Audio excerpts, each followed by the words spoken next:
Okay, so now that the hood's up, we're gonna open up the radiator cap. You wanna make sure that it's cool to the touch. It hasn't been running for a while. Could still be under pressure, so make sure you're wearing gloves and eye protection. Open it up away from your face.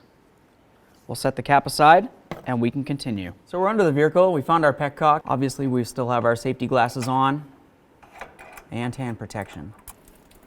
So now that that finished draining, I'm just gonna close up this petcock. So now that the coolant's drained, we're gonna get going on these hoses. Lift up on your engine cover. And now you can see where the hoses are located right along here. Let's remove this clamp right here.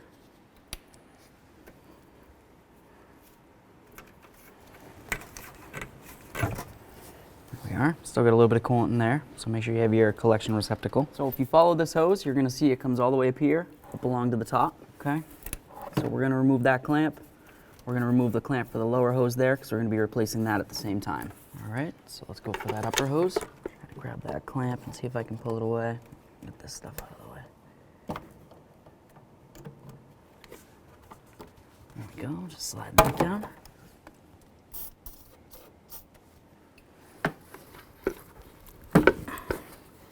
There it is.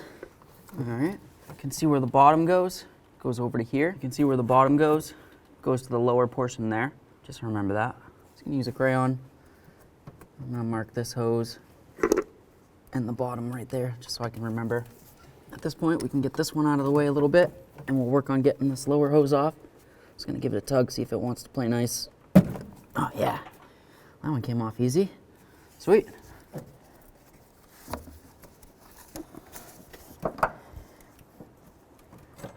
Got it. Spray those with some penetrant.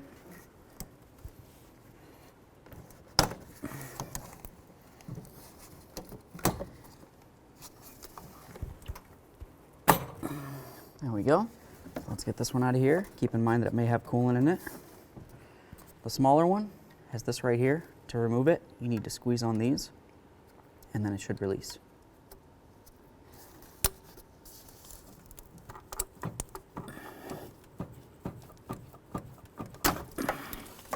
Use a pocket screwdriver. I'm just gonna try to get right under this lip right here. We need to get this white adapter off of there.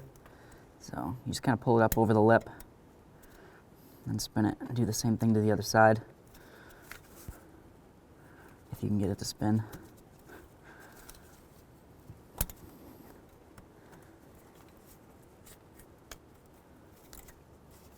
Let's get ready for our install. I'm gonna start with this one.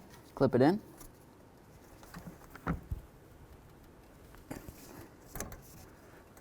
I can see that it's definitely over the lip, so that's great. We can move along. We've got this side that's gonna go up onto here, and then this one, of course, goes up top. But let's get the other hose in here as well, and then we'll worry about that. So if you look at these clamps, you'll notice they have this little piece on here. Once you get it where it needs to be, you just grab this with some pliers or your fingers, whatever you need to, but probably pliers, and just pull it off, and the clamp does its thing, and you should be all set. Slide this in right here. I'm not going to do the clamps yet until I have every hose started. This one should be for the bottom.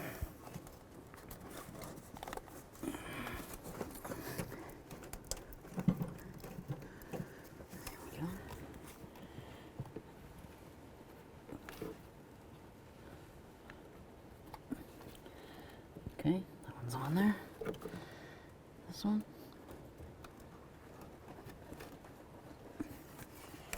Okay, so they're all sitting where they need to sit. Make sure they're all completely pushed in as far as they can go. Once you know they look good, grab this just like this, and you should be able to just give it a tug, and the clamp does its thing. Do the same to all the rest. Okay, so it's time to fill the cooling system. One of the best ways to do that is with something like this.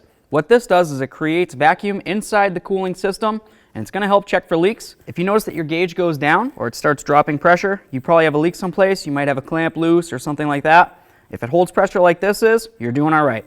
I like to let it sit for a couple minutes before I pump a little coolant in there. So we'll just give this a second and then we'll start filling. While we're giving that a second, let's just put on this engine cover. So the negative pressure, sucking the coolant from inside our bucket into the system. We want to make sure we don't run out of coolant in the bucket, of course, and suck up any air. Okay.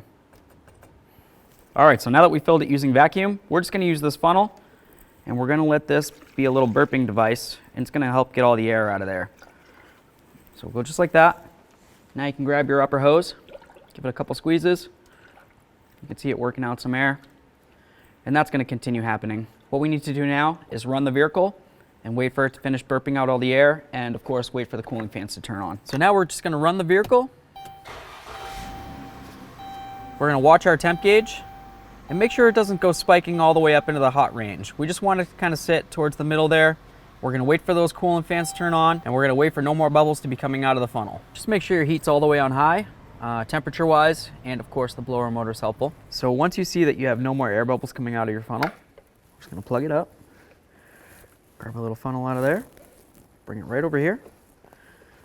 And if you look on the side of this container, you can see where the maximum line is. We want it to be just below that. So I'm just going to put in this coolant because why waste it? Then I'm going to grab some more and I'm going to put it right up at that line. We'll close it up. Now we're going to remove this over here. Radiator cap.